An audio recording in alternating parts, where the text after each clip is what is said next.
Railway ALP में क्या हुआ कि जब भी वैकेंसी आती थी रेलवे में तो एक बड़ी संख्या में रोजगार देता था। रेलवे से लोगों का इमोशन जुड़ा हुआ था और बच्चे जो थे इसके काफी समय से इंतजार कर रहे थे, 5 सालों से। और 5 सालों में जब एएलपी की वैकेंसी आई थी तो महज 5696 वैकेंसी आई, यानी साल का देखेंगे तो 1100 वैकेंसी, एक साल में महज 1100 वैकेंसी आई है।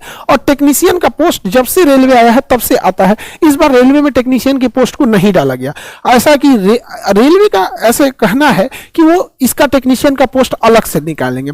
तो जो बच्चे कंफ्यूज हैं कि टेक्नीशियन का क्यों नहीं आया, तो टेक्नीशियन और नॉन टेक्नीशियन अलग से दिया जाएगा। और एएलपी का जो मेन कंसर्न है कि सीट इतना कम क्यों है, तो ये है, देखिए देश में सबको लग रहा था कि एएलपी और टेक्नीशियन मिला के कम से कम 50 से 60 हजार वैकेंसी रहती, और अगर नॉन टेक्नीशियन को मिला देंगे तो जैसे पिछली बार 1 लाख से ज्यादा वैकेंसी थी, सब लोग इसी बार ऐसे ही इंतजार कर रहे थे। 2019 के बाद एक ही बार वैकेंसी आ रही है 2024 में, यानी 5 साल का डिफरेंस। अब ये बताइए, अगर कोई विद्यार्थी उस समय 25 साल का था, उसको लगा कि अगले साल वैकेंसी आएगी तो वो 26 साल का होगा, फिर अगले साल आएगी तो 27 साल का होगा, बट अचानक वैकेंसी आ रही है 5 साल के बाद, अब वो विद्यार्थी 30 साल का हो गया। यानी अगर किसी विद्यार्थी का 25 साल में एग्जाम नहीं हुआ तो अगली बार वो एग्जाम ही नहीं बैठ पाएगा। अब सोचिए कितनी बड़ी समस्या है। अगर हर साल 1100 ही वैकेंसी देनी थी तो हर साल देते हैं यहां पर। और दूसरा क्या है, विद्यार्थियों का कहना है कि 3 साल तो कोरोना खा गया उनका, तो एटलीस्ट एज रिलैक्सेशन देना आना चाहिए कि 5 साल बाद एक ही बार वैकेंसी ला रहा है। जो 26 साल का था वो उसका एज खत्म हो गया, 27 साल वाले का एज खत्म हो गया, तो एक लंबे समय के बाद दिक्कत होती है, तो ही विद्यार्थी कहते हैं।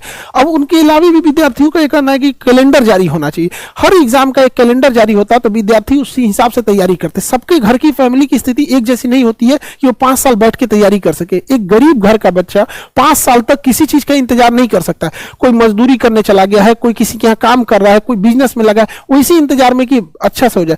यूपी और बिहार की मेंटेलिटी अलग है। यहां पर क्या है कि उतना पैसे के संसाधन नहीं है कि सब लोग बिजनेस कर सके। किसी को, बहुत बड़े घर के बच्चे नहीं आते हैं रेलवे के एग्जाम देने के लिए, 30-40 हजार का जॉब रहता है एएलपी वगैरह में, तो ऐसा नहीं है कि बहुत किसी अंबानी अडानी लेवल के लोग आएंगे, उतना पैसा रहता है, ये भी लोग बिजनेस कर लेते। तो गवर्नमेंट को भी समझना चाहिए, रेलवे डिपार्टमेंट को इस चीज को समझना चाहिए और इसको रिक्रूटमेंट को तेज, थोड़ा सा इसमें सीट बढ़ाना चाहिए। हमें पूर्ण विश्वास है कि बहुत जल्दी सीट इसकी बढ़ा दी जाएगी और टेक्नीशियन के भी पोस्ट को दिया जाएगा ताकि सबको एक तरह की समानता मिल सके। रेलवे को जैसे हमेशा से एक बड़ी रिक्रूटमेंट देते आई है, उस हिसाब से ये भी काम करेगी। और जो विद्यार्थी लोग ये कह रहे थे कि कई विद्यार्थियों का कहना है कि फिजिकल प्रोटेस्ट, देखिए वो फिजिकल प्रोटेस्ट कोई रास्ता नहीं है, क्योंकि फिजिकल प्रोटेस्ट में आप भीड़ में जाएंगे और आप भीड़ का फायदा कोई दूसरा इंसान उठा लेगा। क्योंकि ये चुनाव का वर्ष है तो कई बार ऐसा होगा कि आपकी भीड़ का राजनीतिकरण इस्तेमाल हो जाएगा, फिर उससे आपको कुछ नहीं मिलने वाला है। आपके भीड़ में कोई असामाजिक तत्व तो घुसेगा, वो उपद्रव करेगा, आप लोग इसमें पीस जाएंगे।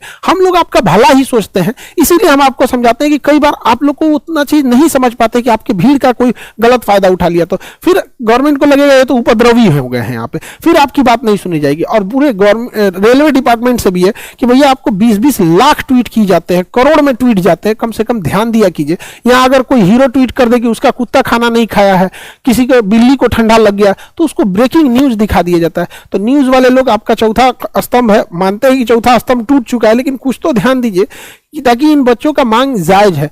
आप क्या करेंगे क्या नहीं करेंगे एक प्रेस रिलीज कर दीजिए और बच्चों से भी कहेंगे कि शांति बना के रखेंगे। अभी आपको डिजिटली माध्यम से सरकार को बताना है, क्योंकि 26 जनवरी की वजह से पूरा शासन प्रशासन भी 26 जनवरी में ही बिजी था, जिस वजह से हम भी इस चीज को समझते हैं। हालांकि सीटों की संख्या बहुत जल्दी बढ़ा दी जाएगी और हम लोग से जितना हो सकता है हम लोग आपको उतना करने के लिए तैयार है। विद्यार्थी लोग, हमारे पास बहुत सारे स्टूडेंट ऐसे आते हैं जो कह रहे थे सर इतने कम वैकेंसी में हम लोग तो सुसाइड कर लेंगे लोग।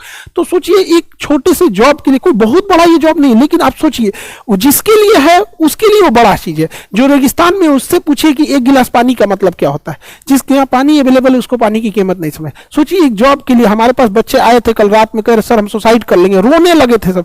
हमारे पास में क्या चीज रहता है, हम तो बस पहुंचा ही सकते हैं।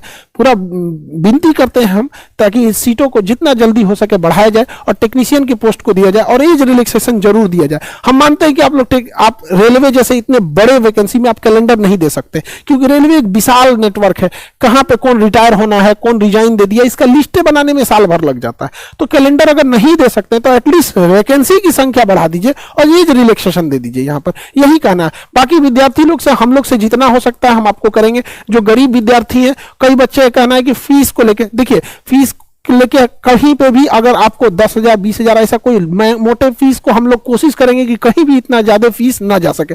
मामूली फीस में हम लोग वहां भी आपसे बोलेंगे कि अगर किसी के पास पैसे नहीं है तो आके कहिएगा कि सर मेरे पास पैसे नहीं है, हम आपको फ्री में तक पढ़ा देंगे, फी को एकदम मिनिमम करा देंगे, आप जैसे कहिएगा वैसे। लेकिन अभी जो मेन कंसर्न है वो वैकेंसी को बढ़ाने के लिए है। और ऐसा नहीं है कि केवल रेलवे में, आप देखिए, आप नीट में देखिए, नीट जो एग्जाम है इसमें एम्स में कितनी कम सीटें हैं, इतनी मारामारी है एम्स के सीट को लेके। गवर्नमेंट अगर चाहे तो जितने एम्स है, जैसे पटना एम्स है, दिल्ली एम्स है, गोरखपुर एम्स है, ऐसे जितने एम्स है, अगर हर एम्स में वो 20-20 सीटों भी बढ़ा देगी ना, नीट के बच्चे ना मतलब क्या पूजेंगे सब भगवान की तरह। अरे वो बेचारे 100 में 100 ले आ रहे हैं सब, फिर भी उनका कट ऑफ नहीं जा पा रहा है। सोचिए मर जाए विद्यार्थी वहां, 100 मतलब 100% में 100% मार्क्स ला रहे हैं। सीटें इतनी कम है जिस वजह से एक बहुत बड़ी प्रतिभा प्रभावित हो रही है। तो हम तो कहते हैं कि रेलवे में बढ़ाइए और नीट वाले बच्चों के लिए भी एम्स में थोड़ा ध्यान दीजिए, क्योंकि प्राइवेट हॉस्पिटल से एमबीबीएस करने में, प्राइवेट कॉलेज से कम 1 करोड़ रुपए खर्च होते हैं। अब आप जरा सोचिए, जो 1 करोड़ रुपए दे के फीस दे के डॉक्टर बना होगा, अब वो आपका इलाज करेगा 100 रुपए में? कभी नहीं कर पाएगा। 1 करोड़ कहां से लाया होगा? कोई घर बेच के लाया होगा, कोई जमीन गिरवी रख के लाएगा। सबके पास 1 करोड़ रुपए नहीं होते हैं। लेकिन अगर गवर्नमेंट कॉलेज रहेगा तो वही आपका एम्स में अगर करेगा तो 5 से 6 हजार में हो जाता है, जहां 1 करोड़ लग रहा है वहां 5 से 6 हजार में हो जाता है। तो बेहतर है ना, देश को बेहतर डॉक्टर मिलेंगे और देश की भलाई होगी। क्योंकि इंफ्रास्ट्रक्चर, आप देखिए डॉक्टर्स की बहुत कमी है, स्पेशली अच्छे डॉक्टर्स की तो बहुत कमी है यहाँ पे, जिस वजह से भारत का हेल्थ सिस्टम भी गड़बड़ हो रहा है। तो नीट वाले बच्चों के लिए भी हम कहेंगे कि उनकी भी सीट की संख्या को बढ़ाया जाए और नीट के भी टीचर्स लोग इसमें अपनी बात रखें। एटलीस्ट एम्स में अगर हर एम्स में अगर